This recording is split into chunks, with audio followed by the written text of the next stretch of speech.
तरुणाईला मोठं यश मिळाल्याचं विजय वडेट्टीवार यांनी म्हटलेलं आहे. भीतीपोटी सरकारनं राजीनामा घेतला असंही वडेट्टीवार यांनी म्हटलंय.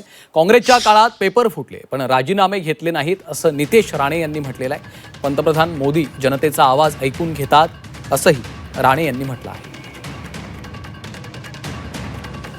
तरुण एकत्र येऊन त्या आंदोलनाचा धग कायम ठेवली आणि आज त्याला यश आलं. त्यामुळे नक्कीच आनंद आहे. मी सांगितलं की जैनजीचा विजय आहे.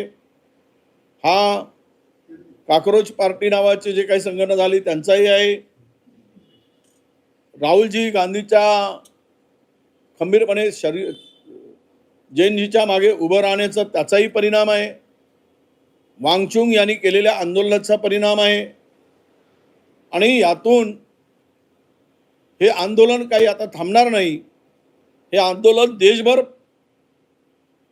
नेपाळ आणि श्रीलंकेसारखं रूप धारण करेल अशी भीती या सरकारला वाटली.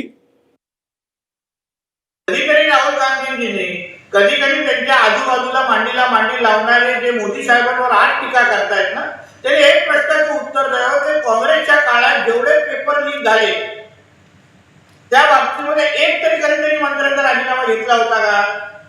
कधी पंतप्रधान मनमोहन सिंगना स्पष्टीकरण द्यायला दिलं होतं का? मोदी साहेब वारंवार जनतेशी बोलतायत, जनतेचा आवाज ऐकून घेतात. मन की बात खऱ्या अर्थाने मोदी साहेबच ओळखतात हे परत एकदा त्यांनी त्यांच्या कृतीतून सिद्ध करून